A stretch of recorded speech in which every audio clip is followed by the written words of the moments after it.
नमस्कार दोस्तों, आप सभी का हमारे YouTube चैनल पर स्वागत है। आइए आज हम बात करते हैं गंगा दशहरा की। गंगा दशहरा का महत्व व कथा के बारे में।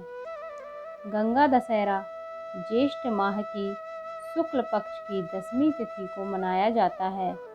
मान्यता है कि इसी दिन माँ गंगा का स्वर्ग से धरती पर अवतरण हुआ था। स्कंद पुराण के अनुसार गंगा दशहरे के दिन व्यक्ति को किसी भी पवित्र नदी में जाकर स्नान, ध्यान तथा दान करना चाहिए। इससे वह अपने सभी पापों से मुक्ति पाता है। ऐसे में यह भी कहा जाता है कि यदि कोई मनुष्य पवित्र नदी तक नहीं जा पाता, तब वह अपने घर के आसपास किसी नदी में स्नान कर सकता है। हिंदू धर्म में ज्येष्ठ शुक्ल पक्ष की 10वीं को संवत्सर का मुख कहा गया है। इसलिए इस दिन दान और स्नान का अत्यधिक महत्व है। वराह पुराण के अनुसार ज्येष्ठ शुक्ल 10वीं को हस्त नक्षत्र में गंगा धरती पर आई थी। इस पवित्र नदी में स्नान करने से 10 प्रकार के पाप नष्ट हो जाते हैं। अब हम आपको कथा के बारे में बताते हैं। एक बार महाराज सगर ने व्यापक यज्ञ किया। उस यज्ञ की रक्षा का भार उनके पौत्र अंशुमान ने संभाला। इंद्र ने सगर के यज्ञीय अश्व का अपहरण कर लिया। यह यज्ञ के लिए विघ्न था। परिणाम था अंशुमान ने सगर की 60,000 प्रजा को लेकर अश्व को खोजना शुरू कर दिया। सारा भूमंडल खोज लिया, पर अश्व नहीं मिला।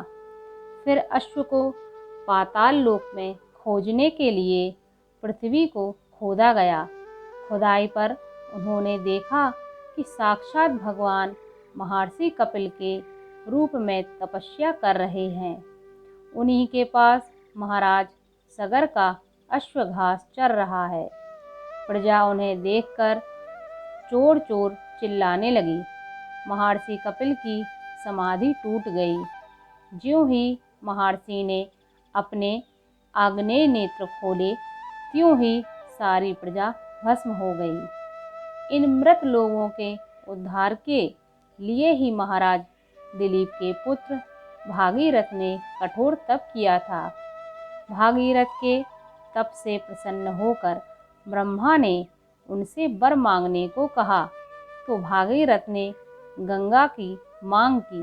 ब्रह्मा ने कहा, राजन, तुम गंगा का पृथ्वी पर अवतरण तो चाहते हो, परंतु क्या तुमने पृथ्वी से पूछा है कि वह गंगा के भार तथा वेग को संभाल पाएगी?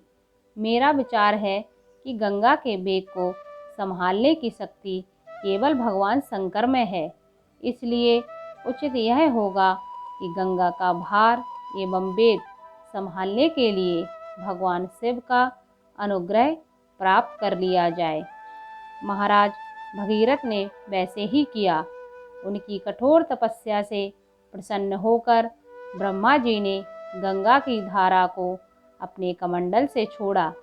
तब भगवान शिव ने गंगा की धारा को अपनी जटाओं में समेटकर जटाएं बांध लीं।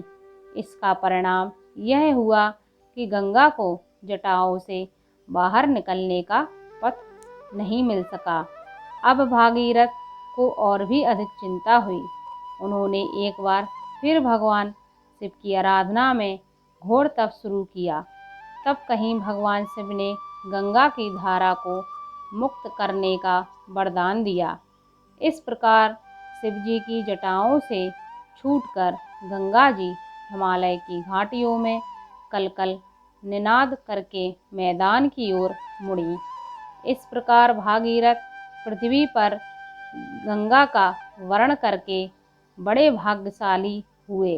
उन्होंने जनमानस को अपने पुण्य से उपकृत कर दिया। युगों युगों तक बहने वाली गंगा की धारा महाराज भागीरथ की कष्टमयी साधना की गाथा कहती है। गंगा प्राणी मात्र को जीवन दान ही नहीं देती, मुक्ति भी देती है। इसी कारण भारत तथा विदेशों तक में गंगा की महिमा गाई जाती है। तो यह कथा थी गंगा दशहरा की, कि किस प्रकार माता गंगा पृथ्वी पर आईं। अगर आपको ये जानकारी अच्छी लगी हो तो प्लीज़ हमारे चैनल को लाइक, सब्सक्राइब और कमेंट करिए। खुश रहिए, मुस्कुराते रहिए। थैंक यू, धन्यवाद। जय माता दी।